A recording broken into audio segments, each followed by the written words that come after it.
মনের স্মরণ প্রাণ, মধুর মধুর ধাম, যুগল বিলাস জ্যোতিষার, শব্দ সদনাই ইহাময়ী আর নাই, এই তত্ত্ব সর্ববিধ সার। মনের স্মরণ প্রাণ রবনবা মার্গে ভজনে মূলত স্বনাঙ্গ ভজন।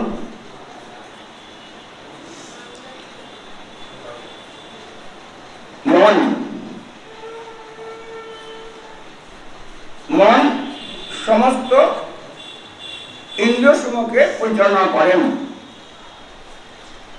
কিন্তু তিনি জীবের হৃদয়ে থাকেন অত্যন্ত নীরব ভাবে, তার কোন প্রকাশ নাই, নিস্তরঙ্গ নিশ্চিন্ত ভাবে থাকেন। ইন্দ্রিয় সমূহের যে পরিচালনা যিনি করেন তিনি হচ্ছেন মন।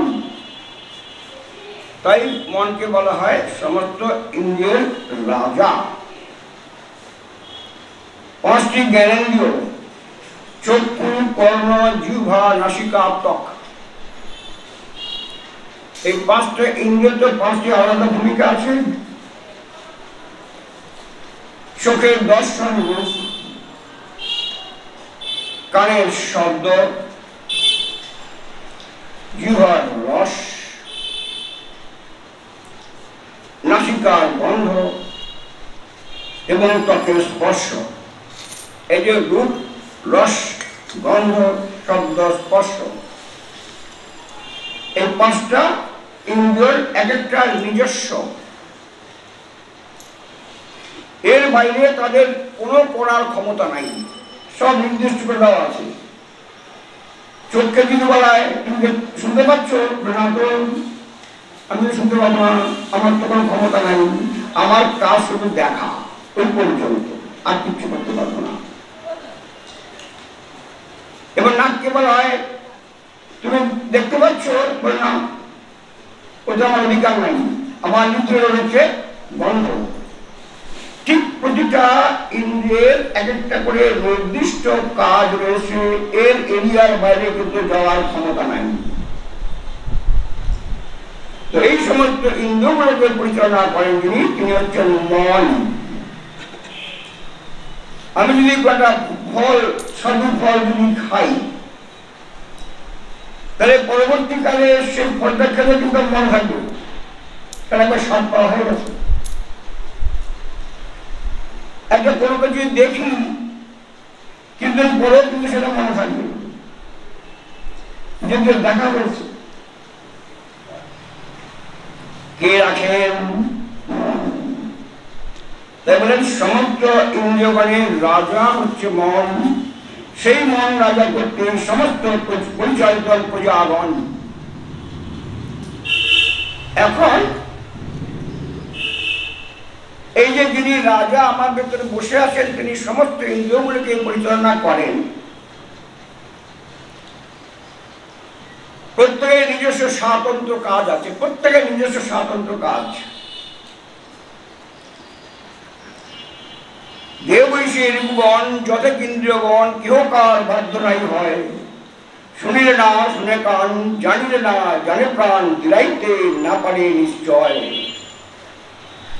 শুনিয়া গোবিন্দ আপনি ভাবলার রব, সিংহ রবের জ্ঞান করিগণ, সকল বিপত্তি যাবে মহানন্দ সুখ হবে, যার হয় একান্ত ভজন। এই মনগুলো নিয়ে আমি একবার ব্যস্ত হয়ে আছি, ব্যস্ত। প্রতিটা মুহূর্তে আমাকে একবার তছনছ করে দিচ্ছি, কোনো কথা শুনতে চায় না, কেউ আমার বাধ্য নয়। চোখকে সামলাতে পারি, নাককে পারি না, নাককে পারি, কানকে পারি না, কানকে পারি, মুখকে পারি না, আর সর্বোপরি মন তো রয়েছেন। তিনি হচ্ছেন রাজা। এখন অনাদি কৃষ্ণ বহির্মুখী জীব আমি, আমার ইন্দ্রিয় ঠিক তেমনি কাজ কিন্তু করে। ভগবানকে ভুলে থাকাই আমার কাজ। আজকে না বহুদিন ধরে অথবা আমার ইন্দ্রিয়গুলো কিন্তু সে ভুলে রাখতে সাহায্য করছে। এই কাজটাও তাদের দীর্ঘদিনের। ফলে এরা আমার মধ্যে শত্রু হয়ে ঘাপটি মেরে চুপ করে বসে আছে, কে যে কখন ঝামেলা করবেন নিজেও জানি না, সব চুপচাপ বসে আছে, সুযোগ পেলেই যে যার কাজ করেন,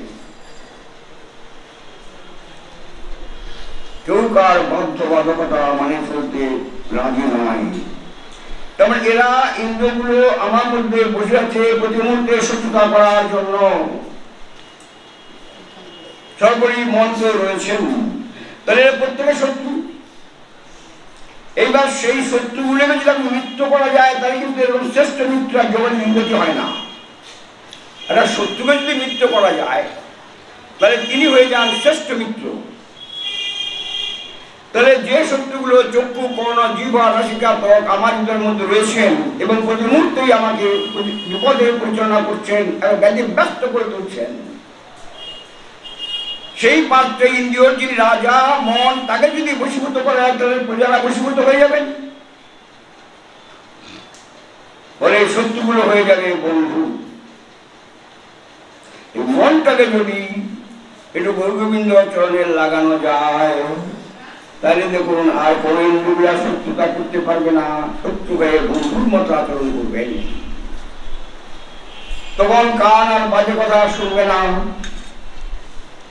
চোখ আর বাজে কিছু দেখবে না, জিহ্বা বাজে কিছু রসনা তৃপ্তির জন্য গ্রহণ করবে না, নাক কোনো আজে বাজে গন্ধ শুকবে না, ত্বক কোনো স্পর্শ অনুভূতি করবে না। সমস্তই ভক্তিপথে নিয়োজিত হয়ে যাওয়ার ফলে মন অবশ্যই গোবিন্দ চরণে নিযুক্ত থাকবেন।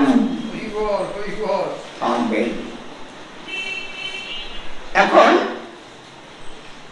কি করে এটা হয়? এরা তো প্রতি মুহূর্তে ঘাপটি মেরে বসে আছে, আমার মধ্যে বিরুদ্ধ আচরণ করছে, আমার মধ্যে তছনছ করে দিচ্ছেন, ভক্তি পথে হতে দেবে না।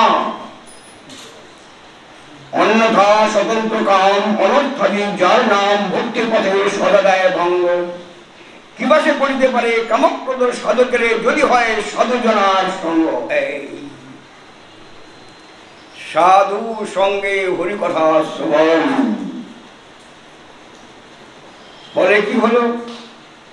সাধুগণ তো ভগবানের কথা অন্য কোনো কথা বলে না, এটা তাদের স্বভাব। যা কবির লেবের থেকে পাই,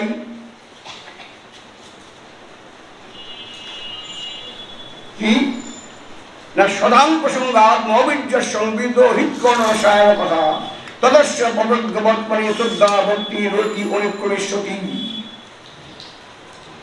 এই সাধুর সঙ্গে কৃষ্ণ কথা শুনলে পরে মনও হয়ে যাবে বশীভূত। মন যদি একবার বশীভূত হয়ে যায়, মন্ত্র মানে কি? মন তুমি আমার, মন তুমি আমার, মানে আমি তোমাকে যেভাবে চালনা করবো তুমি সেভাবে চালিত হবে, তুমি আমাকে চালিত করতে পারবে না। তাহলে দীক্ষাকালে গুরু যে মন্ত্র দেন, সেগুলো করে কি? মনটাকে ভক্তের বশীভূত হয়ে যায়, ভক্ত মনের বশীভূত হয় না। শ্রীমন মহাপ্রভু গেলেন গয়াতে পিতৃপিণ্ড দানের জন্য, এক প্রভু গেলেন, আরেক প্রভু ফিরলেন, যে প্রভু গেলেন সে প্রভু আর ফিরলেন না। কিবা মন্ত্র দিল গোসাই, কিবা তার বল করিতে জপিত জপিত মল হইল পাগল। যিনি গেলেন তিনি আর ফিরলেন না। এক নতুন প্রভু ফিরছেন, কখনো আসেন, কখনো কাঁদেন, কখনো গড়াগুড়ি দেয়, কখনো উচ্চস্বরে চিৎকার করেন।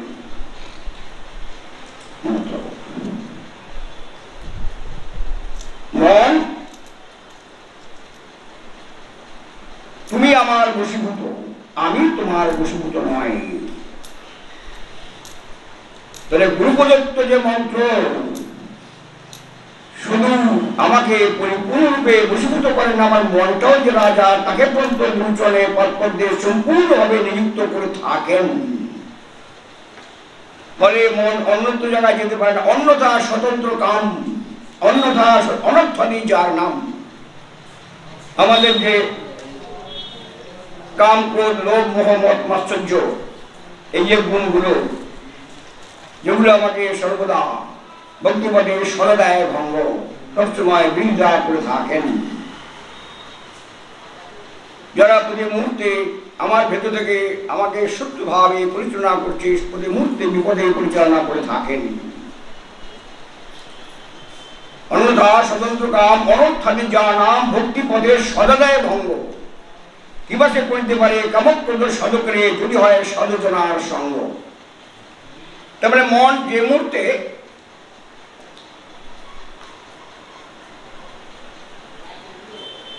বললেন, যে মুহূর্তে প্রথম পদ থেকে দ্বিতীয় পদে চলে যায়, প্রথম পদটা কি সর্বসিদ্ধি গোবিন্দ চরণ, এখান থেকে মনটা যে দ্বিতীয় অভিনিবেশ, প্রথম অভিনিবেশ এবং দ্বিতীয় অভিনিবেশ, প্রথম অভিনিবেশটা কি সবসময় সর্বসিদ্ধি গোবিন্দ চরণ প্রথম অভিনিবেশ, আর এই গোবিন্দ চরণ থেকে যে কিন্তু মনটা দ্বিতীয় অভিনিবেশে চলে গেল, এইবার আমাকে অস্থির বানিয়ে দেবে, অস্থির অস্থির। এবং এটা প্রতি মুহূর্তে প্রতিটা মুহূর্তে বলে কি হলো, আমার সাধারণ মানুষের চোখ পাঠ হয়ে গেল, দিব্যি চলছিল, কিন্তু অসৎসঙ্গের প্রভাবে আমার ভেতরে যে রিপুগুলো রয়েছে সেগুলো সজাগ হয়ে গেল, তারা যথেচ্ছ ব্যবহার করা শুরু করল, মন প্রথম অভিজ্ঞতা দ্বিতীয় বেড়ে চলে গেল, আমি আবার যথেচ্ছাচারী হয়ে গেলাম, আমার সাধন ভজন গেল দূরে। যে মুহূর্তে মনটা কি তা আমার চেষ্টা হবে না, সর্বসিদ্ধি গোবিন্দ চরণ আমার চেষ্টা করলে আমার মনটা কখনো গোবিন্দ চরণে গুণ চরণে যাবে না, কখনো যাবে না। কিবা সে করিতে পারে কামক্রোধ সাধকের যদি হয় সাধুজনার সঙ্গ, এই সদান সঙ্গের ফলে আমার মন গুরুমুখী মনটা গোবিন্দ চরণে থাকবেন, এবং ফলে কি হবে, আমার মন হবে ধীর স্থির নম্র শান্ত, ভজনে অভিনিবেশ আসবেন, ভক্ত নিষ্কাম তাই শান্ত। ফলে কি হলো যে স্থূল ইন্দ্রিয় সমস্ত স্থূল বস্তু নিয়ে সবসময় কারবার করে, স্থূল ইন্দ্রিয় খড়ভঙ্গুর দেহ,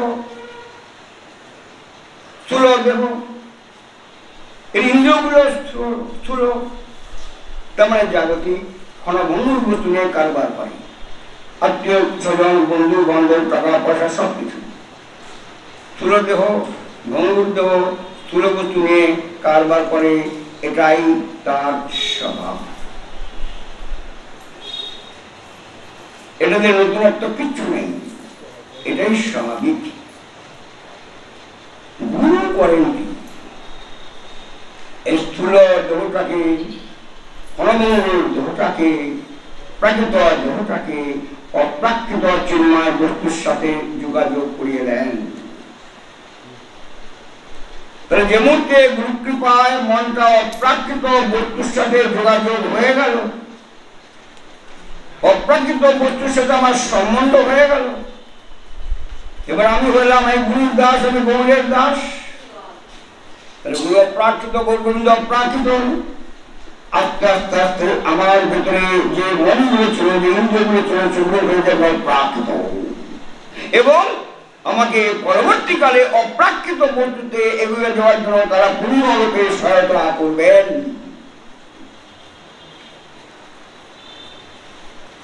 দেখুন, স্মরণবিহীন বলেন ভক্তিবিহীনা পশুবিহী সমানা, ভক্তিবিহীন জন পশুর সমান, কারণ একজন পশু যা করে একজন মানুষও তাই করে, কিন্তু পশুরা ভগবান ভজন করতে পারে না, মানুষ পায়। এই জন্য হচ্ছে জীব হচ্ছে সর্বশ্রেষ্ঠ জীব, একমাত্র এরাই সাধন ভজন করতে সমর্থ হয়। ফলে এই কারণেই মানুষ অন্যান্য জীবের চাইতে স্বতন্ত্র। তাদের যেটা মন আছে, যদিও মনটা সমস্ত নীরব ঘটনার সাক্ষী, কিন্তু বিশেষ বিশেষ কিছু ঘটনা মনকে বিশেষ বিশেষ ভাবে প্রভাবিত করে। বিশেষ বিশেষ কিছু কিছু ঘটনা মনকে বিশেষ বিশেষ ভাবে নাড়া দেয়। সংসারের দুঃখ কষ্ট যাওয়ার যন্ত্রণা মন দুঃখ পাই, কষ্ট পাই। আর ভালো কথা শুনলে বা ভালো সঙ্গ হলে মনটা আনন্দ হয়, তৃপ্ত হয়। ঠিক সাধু সঙ্গে শতাং সঙ্গে, তারা তো গোবিন্দ ছাড়া অন্য কোনো কথা বলে না, অন্য কথানে কারবার করে না। তাদের সঙ্গে করতে করতে করতে আমার মধ্যে সেই সদ্গুণ সঞ্চারিত হবেন। এই প্রকার সমস্ত ইন্দ্রিয়ের সমষ্টিভূত কেন্দ্ররূপ যে মন, উহা সমস্ত কিছু সংযোগ হলেও তিনি থাকেন স্বতন্ত্র ভাবে। সেই স্বতন্ত্র মনকে যদি একবার কোনোভাবে, এই হচ্ছে শতাং কৃপা, এই হচ্ছে মহতের কৃপা, শতাং কৃপা, একমাত্র শতাং কৃপা ছাড়া বহির্মুখী মনটাকে গোবিন্দ চরণে লাগানো অত্যন্ত দুরূহ, অসম্ভব। একবার যদি লেগে যায়, ধরতে জানে, ছাড়তে জানে না। ধরতে জানে, ভগবানের নাম হচ্ছে অচ্যুত, নচ্যুত, অচ্যুত। তিনি একবার যাকে ধরেন তাই কিন্তু কোনোদিন ছাড়েন না। আমি ধরলে ছেড়ে যাবি, কিন্তু তিনি যদি ধরেন তাহলে আমার আর পতনের কোনো আশঙ্কা নাই। তিনি হচ্ছে অচ্যুতানন্দ। তিনি ধরবেন কাকে? এবার প্রশ্ন। নয়মাত্মা প্রবচনেন লব্ধ মেধয়া বহুনা সুতেন যমে বৈশ্য বিনুতে তেন লব্ধ স্তসৈ সত্তা বিবনুতে পনুষম। কঠোপনিষদ। নয়মাত্মা প্রবচনেন লব্ধ ন মেধয়া বহুনা সুতেন যমে বৈশ্য বিনুতে তেন লব্ধ স্তসৈ সত্তা বিবনুতে পনুষম। আত্মা, আত্মার সম্বন্ধে অনেক কথা শুনেছি, কিন্তু জানতে পারিনি, চিনতেও পারিনি, জানতেও পারিনি। অথচ আমার মধ্যে কি আছে? প্রচুর ক্ষুধার বুদ্ধি সমস্ত সমস্যা সমাধান করে ফেলেন, কিন্তু সেই বুদ্ধিতেও আমি আত্মা ভগবানকে জানতে পারলাম না। প্রচুর চেষ্টা করেছি ধরার জন্য, তিনি অধরাই রয়ে গেলেন। ধরা গেল না, জানা গেল না। কি করে জানা যাবে? যমে বৈশ্য বিনুতে তেন লব্ধ। তিনি যখন নিজ গুণে কৃপা করে তার স্বরূপটা জানাবেন, এই দেখুন, একমাত্র তার পক্ষেই জানা সম্ভব। সমস্ত জীবনব্যাপী সাধন ভজন করেও যেটা জানা সম্ভব না। তিনি যাকে নিজ গুণে কৃপা করে জানাবেন, তাহলে এবার কাকে জানাবেন? প্রশ্নটা এলো। সমস্ত জীবনব্যাপী সাধন ভজন করে সম্ভব না, তিনি যাকে কৃপা করে জানাবেন, জমে বৈশ্য বিনুতে, একমাত্র তার পক্ষেই সম্ভব। এবার তিনি কাকে জানাবেন? কৃষ্ণ রস ভাব ভাবিত মতি। সিদ্ধান্ত খুবই সুন্দর। ক্রিয়তাং যদি কুতোপি লভ্যতে তত্ত্বলুল্যমেক মূল্যমেকলম জন্মাদপি ন সুকৃতের লভ্যতে। সিদ্ধান্তটা ভারী চমৎকার। তাহলে আগের প্রশ্ন হচ্ছে তিনি কাকে জানাবেন? যমে বৈশ্য। য বললেন, লক্ষ্য নিশ্চিত করে বললেন না, যমে বৈশ্য। তিনি যাকে কৃপা করে নিজ গুণে তার স্বরূপটা জানাবেন, একমাত্র তার পক্ষে জানা সম্ভব, অন্য কারোর পক্ষে জানা সম্ভব না। বেশ, তাহলে আমি কি এর মধ্যে পড়বো? প্রশ্ন আসতেই পারে। তো কাকে জানাবেন? কৃষ্ণ রসে ভাব ভাবিত মতি ক্রিয়তাং যদি কুতো বিলভ্যতে তত্ত্ব লুল্যমে ক মূল্যমে কলম জন্মাদপি ন সুকৃতে ন লভ্যতে। কৃষ্ণ ভাবনায় ভাবিত হয়েছে বুদ্ধি যার, সে বুদ্ধি কোথায় পাবেন? ভাবনা। ভাবনা কথাটা মানে কি? আমরা যেমন দেখবেন বিস্কুটের মধ্যে চা দিয়ে খাই না, বিস্কুটের চাটা ডোবাই না, বিস্কুটটা চা নরম হয়ে গেল, তার মানে ভাবনা হলো, মানে ডোবানো, ভাবনা ডোবানো। কৃষ্ণ ভাবনায় ভাবিত বুদ্ধি যা, মানে যে বুদ্ধি সর্বদা কৃষ্ণ চিন্তায় ডুবে ওঠে না। কৃষ্ণ চিন্তায় ভাবিত মতি, যার চিত্ত বা বুদ্ধি সর্বদা কৃষ্ণ ভাবনায় ভাবিত, সে বুদ্ধি কোথায় পাবে? কুতো বিলম্বতে, কোথায় পাবে? জায়গাটা বললেন না। আবার যদি পাও, দেখুন কতগুলো ফ্যাকড়া। কেন ভক্তি নক্ষত্র ভক্তি করা যায় না? ভক্তি করা যায়, আমরা বলি বলে ভক্তি করি, ভক্তি করা যায় না যদি তিনি না করান। প্রায় আমি ভুল করি, পাঠ শুনে এলাম, আরে তুমি পাঠ শোনার কে? তুমি পাঠ শোনার কে? কত লোকই তো যাচ্ছে, সরকার শুনতে পারে নাকি? এই তো কোনো কষ্ট নেই, আসলে শুনলাম, অত শোনা যায় না যদি না তিনি কৃপা করে আনান এবং শোনান। এবং শুনতে বসেই যে শুনতে পাবো তার কোনো গ্যারেন্টি নেই। হরিকথা শুনতে চাইলে হরিকথা শোনা যায় না যদি না হরিকথা তিনি কৃপা করে ভক্তের কানে প্রবেশ করেন। দেখুন পাঠ শুনে এলাম, তো সোজা পাঠ শোনা অসম্ভব। তাহলে করো তিনি কাকে কৃপা করবেন? কোথায় পাওয়া যাবে এ বুদ্ধি? যদি পাও কিনে নিও। কোন মূল্যে? একমাত্র লালসারূপ মূল্য দ্বারা এই বস্তু ক্রয় করা যায়। লোভ, একমাত্র লোভ দ্বারা এই বস্তু, এই যে আসছেন লোভামূলাত, একমাত্র লোভের দ্বারা এই বস্তু ক্রয় করা যায়, অন্য কোনো বস্তু দ্বারা এই বস্তু ক্রয় করা যায় না। হলো বলেন একমাত্র লোভ, তত্ত্ব মূল্যমে ক মূল্যমে কর, একমাত্র মূল্য, লালসা রূপ একমাত্র মূল্য দ্বারা এই বস্তু ক্রয় করা যায়, অন্য কোনো বস্তু দ্বারা এই বস্তু পাওয়া যায় না। তাহলে লোভ হলো লোভামূলাত, এই রাগমার্গের বন্ধ। বেশ, তাইলে বলছেন একটা মাত্র লোভ থাকলে যদি গৌরগোবিন্দ কৃপা পাওয়া যায়, তো আমার তো কোটি লোভ আছে, শতকোটি বাঞ্ছা যার, আমার লোভের শেষ আছে নাকি? তাহলে আমার তো কালকেই গৌরগোবিন্দ কৃপা পাওয়া উচিত, আমি পাই না কেন?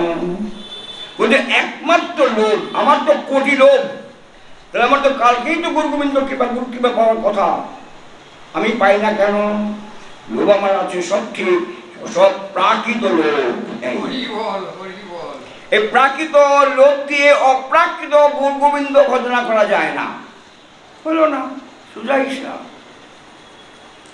লোভ, আমার সব লোভ প্রাকৃত লোভ, টাকা পয়সা, ধন দৌলত, আত্মীয় স্বজন, বন্ধু বান্ধব, চাকরি বাকরি সব, এবং কি উত্তরোত্তর লোকটা বেড়েই যাচ্ছে। এবছর ব্যবসাটা 5,000 টাকা হয়েছে, আগের বছর 15,000 টাকা যদি হয় তাহলে হিসাব করে ফেললাম, আবার তার বছর 25,000 হয় তাহলে হিসাব করে ফেললাম। উত্তরোত্তর লোকটা বাড়লো, তার মানে এদিকে যত লোক বাড়বে আমি ওদিক থেকে তত দূরে চলে যাচ্ছি, তত দূরে চলে যাচ্ছি, যাতে একটা করে কথা ঘুরে যাচ্ছে, আমি তত দূরে দূরে চলে যাচ্ছি। আমার সব লোক প্রাকৃত, ফলে আমার পক্ষে পাওয়া সম্ভব হল না। উপায়টা কি? এই লোকটাকেই জাস্ট ঘুরিয়ে দিতে হবে, লোকটাই থাকবে, মুখটা ঘুরিয়ে দাও। তাহলে কি হলো? যার এ জাতীয় লোভ আছে সেই সাধুর সঙ্গে সঙ্গ করা, আর কিচ্ছু না। তারপরে অপ্রাকৃত লোভে যেন লোভী, আমি যদি তার সাথে সঙ্গ করি আমার মধ্যে সে জাতীয় লোভের ক্রিয়া শুরু হবে। একটা চন্দন গাছের নিচে যদি জঙ্গল গাছ জন্মায় তাহলে চন্দন গাছের গুণ জঙ্গল গাছের মধ্যে দিয়েও চন্দনের গন্ধ বেরোবে। তাহলে আমি জঙ্গল গাছ, একটা চন্দন গাছের নিচে যদি বসে থাকি ওই চন্দনের গন্ধ আমার মধ্যে আসবে, আমার গা দিয়েও চন্দনের গন্ধ বেরোবে। তার মানে প্রাকৃত লোভে আমি এই গুরু ভক্তগণের অপ্রাকৃত সঙ্গ করলে পরে আমার মধ্যে সে জাতীয় অপ্রাকৃত লোভ জাগবে। এই দেখুন উন্মুখতা হলো। এতদিন ছিলাম বহির্মুখ, উন্মুখ, তারপরে পুরো জিনিসটা ঘুরে গেল।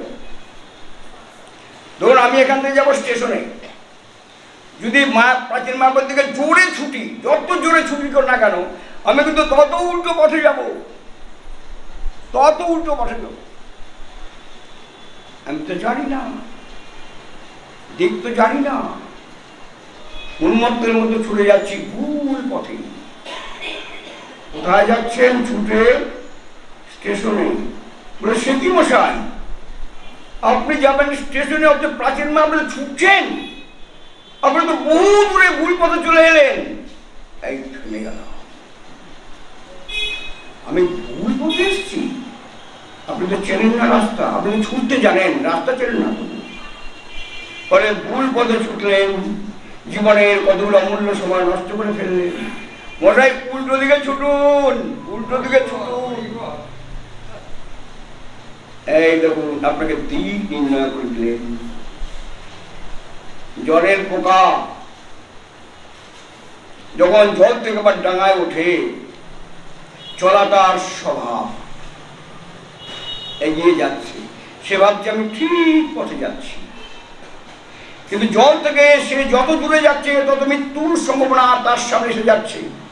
প্রথমত অক্সিজেনের অভাব, যার প্রাণবায়ু, আর 2 নম্বর ওপরে পাখিটাকে খেয়ে ফেলবে। সে কিন্তু ঠিক চলেছে, ভাবছে আমি ঠিক এগোচ্ছি।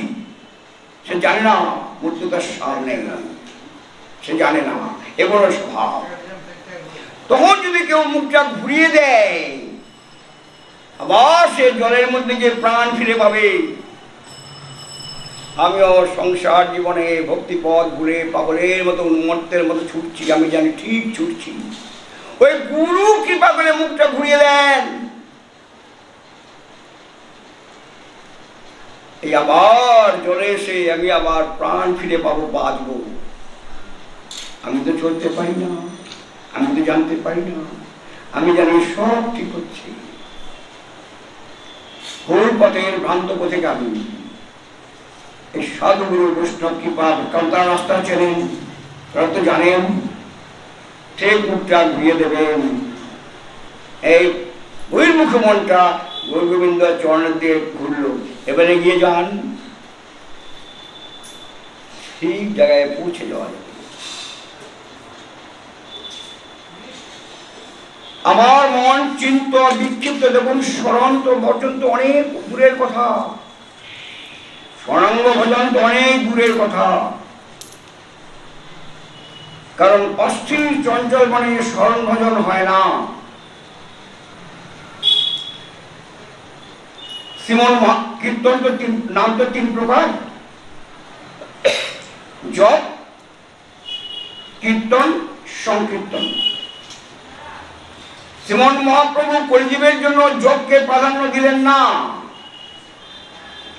জপ অত্যন্ত উচ্চ স্তরের ভজন, রাগের ভজন, মনের ভজন, স্মরণ ভজন, ব্রজের ভজন। চঞ্চল মনে স্মরণাঙ্গ ভজন হয় না। মহাপ্রভু তাই কলিজীবের জন্য জপকে প্রাধান্য দিলেন না। তারপরে হলো কীর্তন। জপ কাকে বলে? একই মন্ত্র পুনঃ পুনঃ উচ্চারণ করার নাম জপ।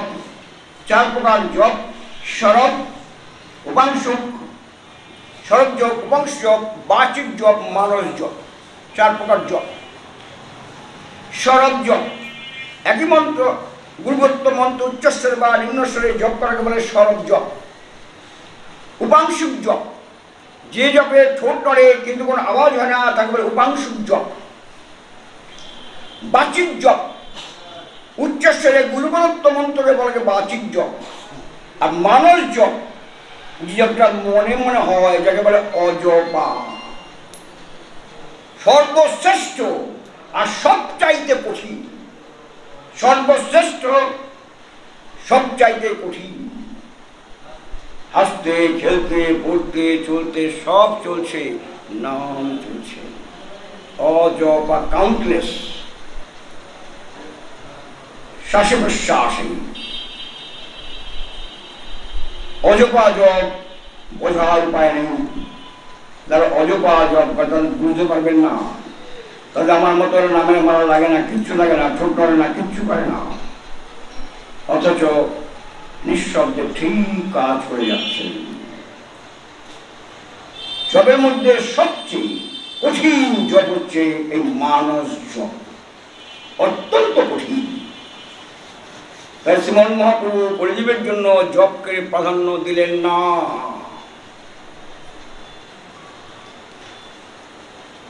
একেবারে বাস্তব সত্য। দেখুন, সাধারণত আপনার আমাদের সাধন ভজন করার জন্য আলাদা ঘর তো খুব কম বাড়িতেই থাকে, যারা থাকে তারা ভাগ্যবান। পাশের ঘরে বলছেন জপ করতে ছাউল ঘরে, পাশের ঘরে খেঁচামেচি চেঁচামেচি হচ্ছে, টিভি হচ্ছে, মুহূর্তে খেঁচামেচি হচ্ছে, খেঁচামেচি শুনবেন না, আপনি জপ করবেন। আর অনেক সময় এমন সুন্দর সুন্দর গান হয়, আহা পুরোনো গানে গান শুনলাম, গানটা শুনে নেই, জপ তো রোজ আছে, ওই গানটা শুনতে পাবো না, বলে হরি বল, গেল আমার সাধারণ ভজন গেল দূরেই। তাদের পরিজীবের জন্য শ্রীমন মহাপ্রভু জপকে প্রাধান্য দিলেন না, যেহেতু জপ হচ্ছে স্বরাঙ্গ ভজন, সবচেয়ে কঠিন ভজন, উচ্চ স্তরের ভজন, মানব হচ্ছে ব্রজের ভজন, যা কিনা শেষ পরিণতি। এরপর বলেন কীর্তন। মহাপ্রভু কীর্তনকেও প্রাধান্য দিলেন না। কীর্তন কাকে বলে? পূজ্যপাদ গোস্বামী চরণ তার ভক্ত সমাবেত সিন্ধু গ্রন্থে কীর্তনের সংজ্ঞা দিচ্ছেন। রুগুণ নামনা মুচ্চৈ ভাষা তো কীর্তনম, রুগুণ নামনা মুচ্চৈ ভাষা তো কীর্তনম। ভগবানের রূপ বলিলাকে উচ্চস্বরে বলাকে বলে কীর্তন। কীর্তন চার প্রকার: রূপ কীর্তন, গুণ কীর্তন, লীলা কীর্তন, নাম কীর্তন। সর্বশ্রেষ্ঠ নাম কীর্তন। মহাপ্রভু কীর্তনকেও প্রাধান্য দিলেন না, কারণ আপনাদের হয় কিনা জানি না, আমার হয় তো 15 মিনিট করে কীর্তন করে, বাপরে অনেকক্ষণ করতে কীর্তন করে ফেলেছে, অনেক হয়ে গেছে, অনেক পূর্ণ হয়ে গেছে, আজকে থাক, অনেকক্ষণ থাকা যায় না। মহাপ্রভু যাকে গুরুত্ব দিলেন, সংকীর্তন করৌ সংকীর্তন। সংকীর্তনের সংজ্ঞা কি? পূজ্যপাদ গোস্বামী চরণ তার ভক্ত সমাবেত সিন্ধু গ্রন্থে সংকীর্তনের সংজ্ঞা দিচ্ছেন: বহুজন মিলিত্বা যৎ কীর্তনম তৎ সংকীর্তনম। বহুজন মিলিত্বা যৎ কীর্তনম তৎ সংকীর্তনম। কতিপয় ভক্ত মণ্ডলী খোল কীর্তন কর্তার সহযোগে উচ্চস্বরে যে কীর্তন করে তাকে বলে সংকীর্তন। মহাপ্রভুর পূর্বে কলিযুগে সংকীর্তন ছিল না। যেমন মহাপ্রভুর সংকীর্তনের প্রবর্তক, সংকীর্তন প্রবর্তক শ্রীকৃষ্ণ চৈতন্য সংকীর্তন ভজদারের তারে ধন্য। সংকীর্তন মানে সর্বঙ্গে ভজন, এই সর্বঙ্গে ভজন, সর্বঙ্গে ভজন। শ্রীমন মহাপ্রভু পরিজীবের জন্য সংকীর্তনকে প্রাধান্য দিলেন একমাত্র। কারণ ধরুন এখানে ভক্তমণ্ডলী খোল কর্তার সহজে উদ্দণ্ড কীর্তন হচ্ছে, আপনি পাশ দিয়ে গেলেন, যাচ্ছেন, বাহ ভারী চমৎকার, তো ঢুকে আসলেন, চুপ করে বসলেন, মন দিয়ে কীর্তন শুনছেন, মাথা বুঝছে আমি কোনো চুপ করে থাকি, হাত বলছে আমি কোনো চুপ করে থাকি, কোমর বলছে আমি কেন চুপ করে থাকি, পা বলছে আমি কেন থাকি, এর উত্তরটা দিতে শুরু করলো। কে নাচায়? আজকে রাস্তায় যদি কোনো মাকে বলি মা নাচবেন, নাচতে বলছে আচ্ছা লোকটা। আর এইখানে কীর্তনের মধ্যে নাচবে, কে নাচায়? সবাই তো নাচবে। তখন আমি মেয়ে কি ছেলে বউ কি কিচ্ছুর মধ্যে নাই, নাম নাচাচ্ছে। এইভাবে সংকীর্তনের মধ্যে থাকলে দেখুন কান বাজে কথা শুনতে পারবে না, মুখ বাজে কথা বলতে পারবে না, ইন্দ্রিয়গুলো অন্য কথা যেতে পারবে না, সর্বোপরি মন নামে নিযুক্ত থাকবেন একাগ্র চিত্তেই, মন কেন্দ্রীভূত হয়ে গেল। পরবর্তীকালে এই নাম তার রূপ গুলিলা নিয়ে সাধককে সামনে এসে দর্শন দেবেন। দেখুন কোথায় চলে গেল, স্বর্ণাঙ্গ ভজন। নাম যেহেতু কলিযুগে কিছু নাম অঙ্গী, নাম স্মরণকে পুষ্ট করে, স্মরণ নামকে পুষ্ট করে। কেউ কারো বৃদ্ধাচরণ করেন। নামের বৈশিষ্ট্য, নামের বৈশিষ্ট্য হচ্ছে নাম কিন্তু স্বর্ণাঙ্গকে কখনোই বাধা সৃষ্টি করে না, পুষ্টি করে। স্বর্ণাঙ্গ নামকে কখনোই বাধা সৃষ্টি করে না, পুষ্টি করে। এটা হচ্ছে বৈশিষ্ট্য নামের অংশ। নাম ফলে এইবার ধরুন মন যদি একটা জায়গায় কেন্দ্রীভূত হয়ে গেল, তখন দেখবেন এই আস্বাদনের তারতম্য আসবে। একটা ধর্ম আছে, তো বস্তুত ধর্ম আছে, তার মধ্যে নামের তো অবশ্যই ধর্ম আছে, অবশ্যই ধর্ম আছে। উনি আমাদের সমস্ত ইন্দ্রিয়গুলোকে তার চরণে নিয়ে আসবেন। নাম হচ্ছে কান শুনছেন, সমস্ত ইন্দ্রিয়গুলো এক জায়গায় কেন্দ্রীভূত হয়ে আছে, এক জায়গায়। তাহলে যেগুলোকে আমি অনেক চেষ্টা করেও কেন্দ্রীভূত করতে পারিনি নিজের চেষ্টায়, নাম প্রভুর কৃপায় সমস্ত কেন্দ্রীভূত হয়ে গেল। এগুলো পরীক্ষা না করলে হবে না, এগুলো শুনলে হবে না। নিজের জীবনে যতক্ষণ পর্যন্ত উপলব্ধি না হবে ততক্ষণ পর্যন্ত কথাগুলোকে বিশ্বাস হবে না, শাস্ত্র কথাই মনে হবে। যখন নিজের অনুভব হবে জানবেন, তখনই একমাত্র শাস্ত্র বাক্য যে কত সত্য নিজের জীবন দিয়ে অনুভব না করতে পারলে শুনে কাজ হয় না। এগুলো নিজের জীবন দিয়ে অনুভব করতে হবে, তার জন্য চাই পরীক্ষা। সবসময় পরীক্ষা করতে হয় নিজেকে, সবসময় নিজেকে সবসময় পরীক্ষা করতে হয়। যার জন্য মাঝে মাঝে ভক্তির ওজন নিতে হয়। ভক্তির ওজন দাঁড়িয়ে পারলা নাকি 1 কেজি গম, 500 গ্রাম চিনি। ভজনের ওজন ওরা শুনে আমার কিন্তু খটকা লেগেছে। ভজনের ওজন আমার বাবা বলতো, রঙ্গ মাঝে মধ্যে ভজনের ওজন নিতে হয়। ভজনের ওজনটা কি ব্যাপার? আমি তো জিনিসের ওজন বলছি, ভজনের ওজন বলে শোন, আমি কাপড়ের ব্যবসায়ী। বছরের শুরুতে একটা খাতা আমার থাকে, বলে খেরো খাতা। সারা বছরের যা আয় করেছি একটা পাতায় লেখা থাকে, সারা বছরের যা ব্যয় করেছি একটা পাতায় লেখা থাকে, সারা বছরের আয়টা যোগ দেওয়া হয়, সারা বছরের ব্যয়টা যোগ দেওয়া হয়। আয়ের চেয়ে ব্যয় যদি বেশি হয় তাহলে ক্ষতি, ব্যয়ের চেয়ে যে আয় বিষয় তাহলে লাভ। এসে যারা বুঝতে পারলেন তো ঘটনাটা, তাহলে বোঝা গেল আমার সারা বছরে 10 টাকা আয় হয়েছে, খরচা হয়েছে আমার সারা বছর 2 টাকা, ধরুন 8 টাকা, 2 টাকা আমার লাভ। ঠিক আছে, এবারে 2 টাকার পরবর্তী সালে আমার যাবে লাভ, পরবর্তী বছর লাভের সাথে যোগ হবে, আর যে ক্ষতি হয় তা হবে। ঠিক তেমনি ব্যবসায়ীরা বছরের শুরুতে যেমন একটা হিসেবের জন্য খাতা করে, হাল খাতা, ভক্তির হাল খাতা করে দরকার, ভক্তির হাল খাতা, ভক্তির হাল খাতা।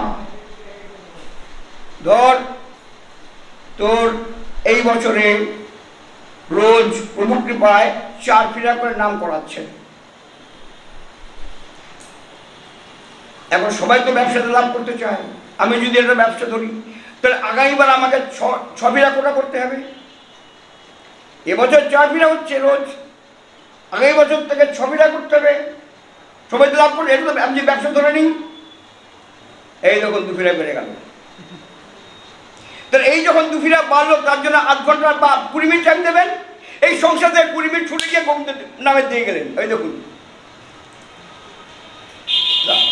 প্রভু কিন্তু সংসার থেকে সারিয়ে কিন্তু আপনাকে গুরু গোবিন্দচরণ নিয়ে যাবেন। এটা কিন্তু গুরুর লক্ষ্য, তার লক্ষ্য কিন্তু ঠিক আছে। এইভাবে প্রতি বছর যদি একটা হিসেবের খাতা, ভক্তির একটা খাতা চিন্তা করি, তখন তুই দেখবি যে লাভ হলো না লোকসান হলো। যদি লাভ হয়, লোভ আসবে, পরবর্তী বছরে আবার 2 ফিরে বেশি 8 ফিরা। এবার 8 ফিরা করতে গেলে 8 ঘন্টা লাগবে, সংসার থেকে দেখ আরো 1 ঘন্টা ছুটি পেয়ে গেলি। এইভাবে সংসার থেকে যত কমবে, গুরু গোবিন্দের দিকে যত যাবে, তোর ভক্তির হালখাতার চেহারা সুন্দর দেখবি। এই জন্য ভজন একটা খাতা খোলা, এ হচ্ছে ভজন।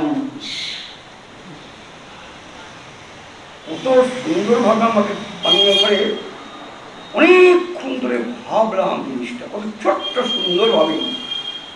যখন ভজনে এগিয়ে যাওয়ার একটা সুন্দর রাস্তা দেখিয়ে দিল আমার পৃথিবী। যদি আমার জীবনে কোনো যেগুলো হয়নি, এক কান্দি শুনতে আগে বার করতাম, এটা ঘটনা। এই যখন শতাংশ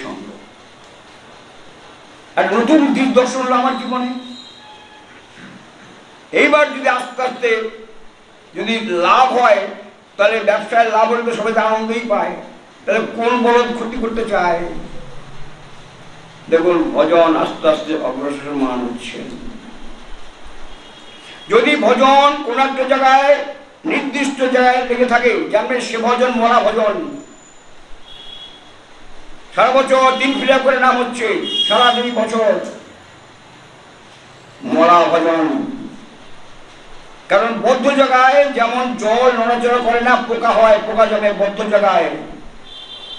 আর গঙ্গায় কিন্তু পোকা জন্মে না, ক্রম অগ্রসরমান। অতএব ভজন যদি একটা জায়গায় নির্দিষ্ট হয়ে থাকে, জানবে সে ভজন মরা ভজন। আর যে ভজন ক্রমশ অগ্রসরমান কাজ হয়। এবছর 4 ফিরা, পরের বছর 6 ফিরা, 8 ফিরা, 10 ফিরা অগ্রসরমান। ভক্তির চেয়ারটা তো ভালো হচ্ছে। বয়স মানে আহার বাড়বে। তো জন্মদিনে যে আহার আমার 20 বছর, যদি সেই আহারই 1 ফিরে পরে বলেছে, 1 ফিরে যদি সারা জীবন চলে, তাহলে ভক্তির চেয়ার তো রোগা হয়ে যাবে, তো কৃষ হয়ে যাবে। তো আহার যত বাড়বে তত বৃদ্ধি হবে। দেখুন, আমার ভজনে আহার বাড়ছে, ভজনের বৃদ্ধি হচ্ছে। ভজন বৃদ্ধি হলে চেয়ারে পাল্টে যাবে, স্বভাব যুক্ত সব পাল্টে যাবে। দেখুন, কোথায় ছিলাম, কোথায় চলে গেলাম।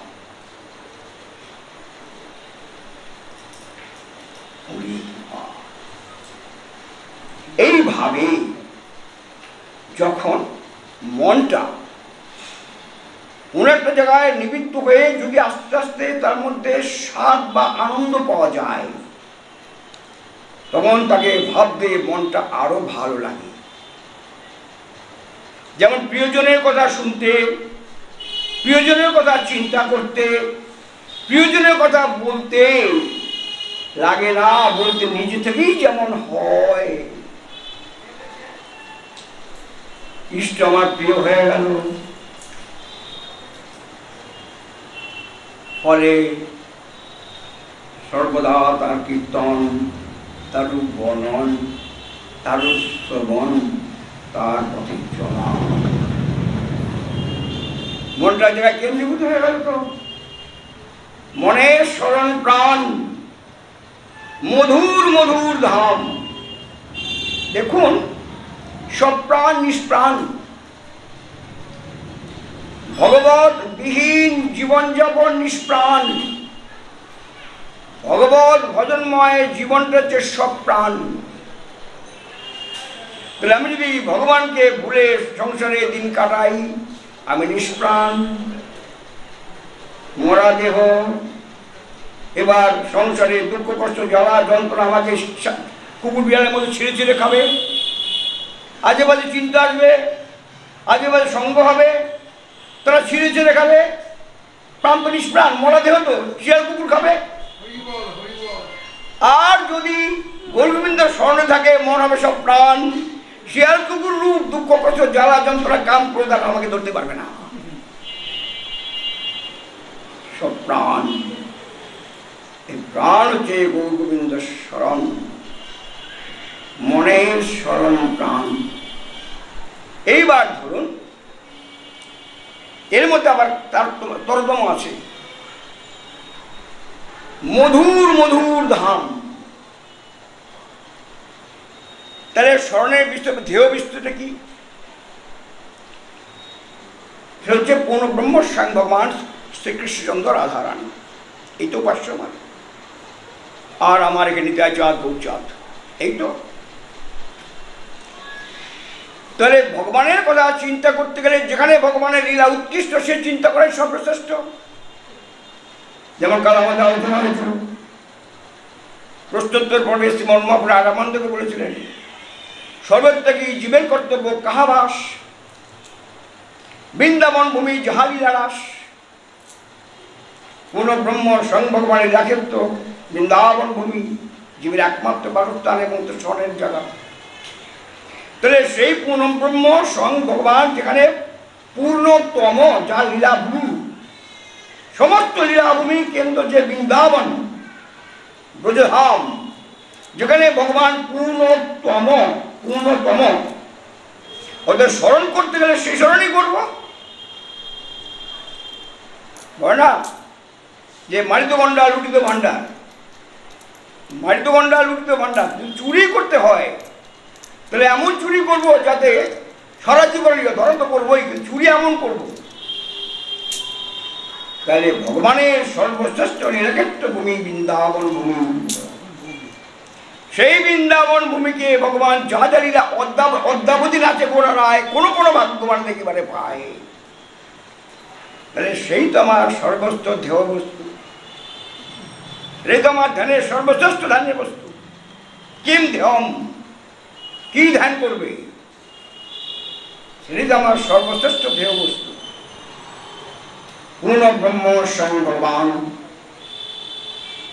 তিনি বেনি কৃষ্ণচন্দ্র রাধারানী এবং সুবিমনে হয়ে যেখানে লীলা যা যা করেছেন, সেই লীলাক্ষেত্র আমার একমাত্র স্মরণীয়।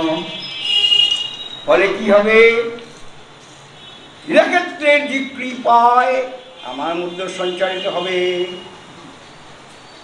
তার অবশ্যই ফল পাওয়া যাবে, অবশ্যই ফল পাওয়া যাবে। মধুর মধুর ধাম। তাহলে স্মরণীয় বস্তু যত স্মরণ করতে করতে আনন্দ হবে। মানে আমরা স্মরণ করি কাকে, যাকে আমরা ভালোবাসি, যার প্রতি আমার প্রীতি আছে, প্রিয়ত্ববোধ মমত্ববোধ যত বাড়বে তার প্রতি আমার ভালোবাসা তত বাড়বে। তাহলে আমি যদি গৌরগোবিন্দের নিত্য লীলা স্মরণ করি, তিনি কি আমার থেকে দূরে থাকতে পারবেন নাকি? কখনো পারবেন না। কারণ ভক্তের সাথে ভগবানের দূরত্ব পথের নয়, সময় নয়, মনের। আমি যদি এইখানে তাকে রাখতে পারি, তিনি এখানে অবশ্যই থাকবেন। আর তিনি যেখানে বিরাজ করেন সেখানে অন্য কিছু বিরাজ করতে কি পারে? কখনো না। মনের স্মরণ প্রাণ মধুর মধুর ধাম, যুগল বিলাস স্মৃতিসার, সাধ্য সাধনে ইহা বই আর নাই, এই তত্ত্ব সর্ববিদল সার। নিতাইচাঁদ গৌরচাঁদের কি কখনো আমার আমাদের ভাগবতী কথা আলোচনা হবে। আজ আমাদের ভাগবতী কথা ইসলাম।